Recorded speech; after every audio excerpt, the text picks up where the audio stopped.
Dear students, welcome back to my channel physics SPSC. Newton law of motion का एक question. Three forces acting on a body are shown in the figure. ये three forces रखे, एक Newton, चार Newton और ये दो Newton angle के साथ रखे। ठीक है, क्या पूछ रहा है? To have the resultant forces only, to have the resultant force only, इस पे ध्यान दीजिए, only along the Y axis. मतलब वो चाहता है कि, क्वेश्चन चाहता है कि जो रिजल्टेंट फोर्स लगे ना वो केवल वाई एक्सिस में हो। दैट मीन्स नेट फोर्स, इसका मतलब हुआ कि द नेट फोर्स जो है अलोंग एक्स एक्सिस, जो नेट फोर्स है वो जीरो हो। ये हमें क्वेश्चन में गिवन है। ठीक, तो अलोंग वाई एक्सिस ही रिजल्टेंट फोर्स होना चाहिए। अलोंग एक्स एक्सिस में ये वर्ड यूज की ना, only the resultant force only along the Y axis, the magnitude of the minimum additional force needed is.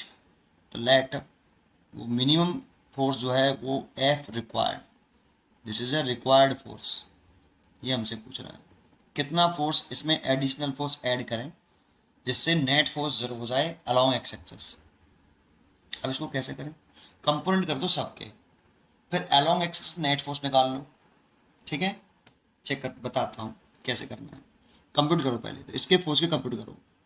तो देखो ये एक्स कंपोनेंट है इसका, वन जिसके साथ एंगल आता है वो कॉस होता है, तो इसके साथ एंगल आ रहा है इसलिए कॉस होगा, तो वन कॉस 60 डिग्री, इसका एक कंपोनेंट हो गया।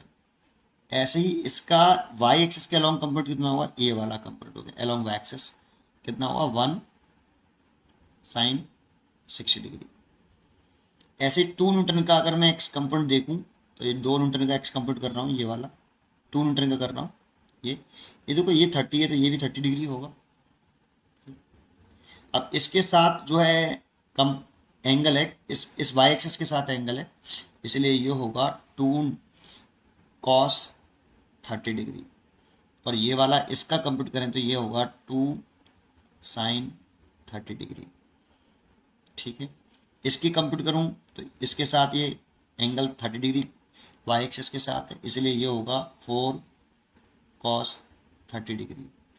और ये वाला होगा आपका 4 sin 30 डिग्री। अब मेरे को नेट फोर्स निकालना है अलोंग एक्स एक्सिस और एडिशनल फोर्स चाहिए। तो सोल्यूशन में लिख रहा हूं मैं एफ एक्सिस के अलोंग नेट, वेक्टर फॉर्म में लिख रहा हूं। तो देखो लिखते हैं एक्स एक्सिस के वाले केवल along x axis, for along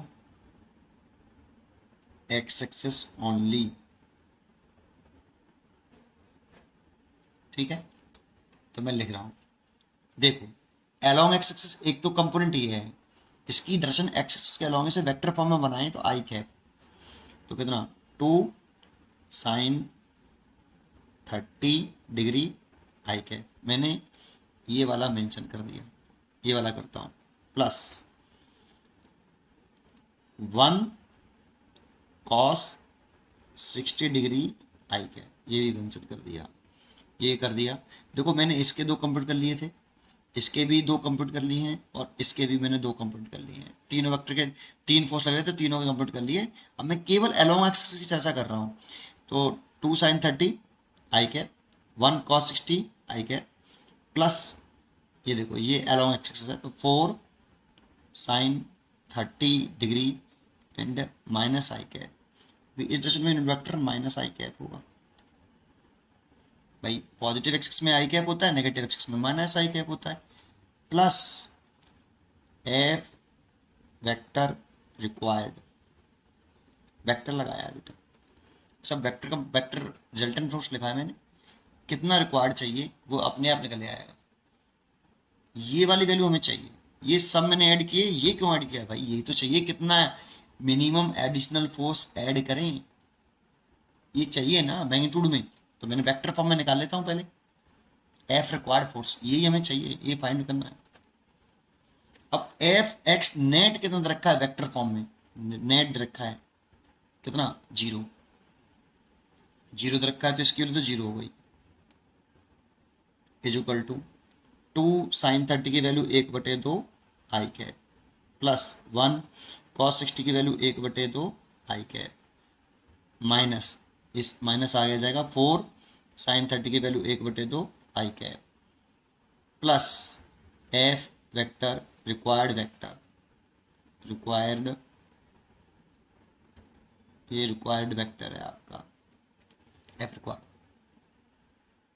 ठीक है, अब क्या करना है, इसे सॉल्व कर लेना, एफ रिक्वायर्ड निकाल लेना। तो F required vector equal to इन सबको इधर ले आओ।